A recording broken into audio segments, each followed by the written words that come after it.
আলোচনা এটা ফিতরি জিনিস নয়, এটা চেষ্টা প্রচেষ্টার নাম। যারা চেষ্টা করেন যত বেশি ভালো, তারা সেক্ষেত্রে সফল হন বেশি।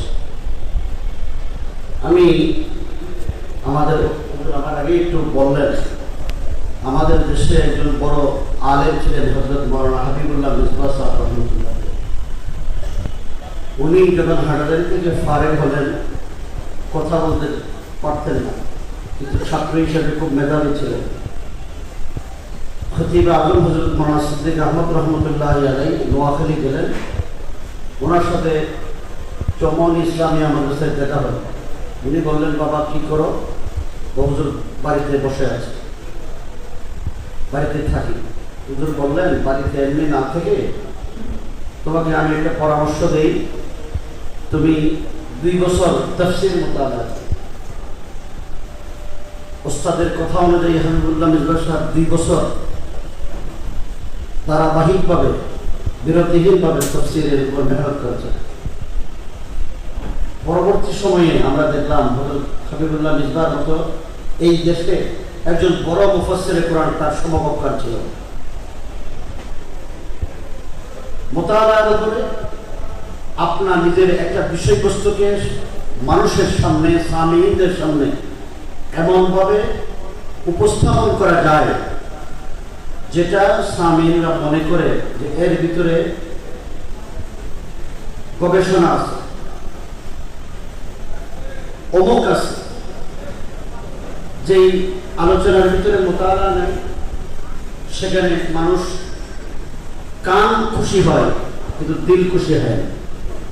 সেই জন্য আমি তালেব ইলম ভাইদের খেদমতে আরজ করব, হুজুর যেটা বললেন, বিষয়ভিত্তিক আলোচনা।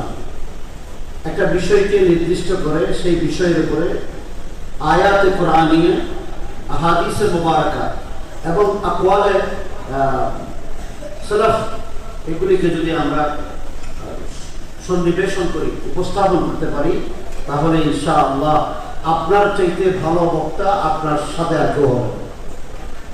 ভালো বক্তা হওয়ার জন্য গবেষণা করা দরকার, মোতালা করা দরকার, কুতুববিনি করা দরকার, এবং সবচেয়ে বেশি যেটা আমরা এখানে যারা আছি তালেবে ইলমি জিন্দেগিতে আমাদের দর্সি যে কিতাব, এই কিতাবকে আমরা বেশি করে মোতালা করি। খারেজি মালুমাতের খুব দরকার আছে, সেটা এখন নয়, এটা সময় বলে দিবে কখন খারেজি মোতালা করব। যদি এখন খারেজি মালুমাতের জন্য আমরা ফিকির করি, তাহলে আমাদের দর্সের ক্ষতি হয়ে যাবে। সেই জন্য দর্সি কিতাবগুলোর প্রতি আমরা গুরুত্ব দেব, এবং এখান থেকে আমি বিষয় নির্ধারণ করে আসাদে আমরা সাপ্তাহিক যে বক্তৃতা প্রশিক্ষণ হয়, সেখানে আমরা একটা বিষয়কে উপস্থাপন করব। যাদের সাহস নাই তাদেরকে বলবো সাহসী হওয়ার জন্য।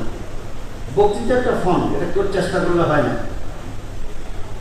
কিন্তু যদি একাগ্রতা থাকে, আমি বক্তা হব, এই নিয়ত যদি থাকে, তাহলে অবশ্যই অবশ্যই সে ভালো বক্তা হতে পারে। আমি একটু আমার জীবনে ঘটে যাওয়া একটা ঘটনা বলি। আমরা সত্যনবত অফিসে একসাথে ছিলাম।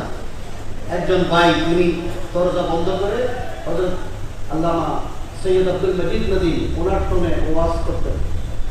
সামিঈন নাই, নদীম সাহেব যেভাবে আওয়াজ দিতেন, ওনার তেলাওয়াত যেভাবে হতো, শের যেভাবে করতেন, সেইভাবে তিনি পড়তেন। পরবর্তী সময় উনি এখন বাংলাদেশের বড় বিখ্যাত হয়। সুতরাং চেষ্টা করলেই কোশিশ থাকলে আল্লাহ পাক পরিপূর্ণ তাই পৌঁছিয়ে দেন। আল্লাহ তাআলা আমাদের আপনাদের সবাইকে ভালো বক্তা হওয়া, ভালো আলেম হওয়া তৌফিক দান করুন। হযরত আল্লামা নূর হোসেন কাসেমী রাহমাতুল্লাহি আলাইহি এই বাগানের যত ফুল এখানে আছেন, সবগুলোকে আল্লাহ পাক আলোকিত করুন, এবং এই প্রতিষ্ঠানকে আল্লাহ পাক দিন দিন আরো উন্নতির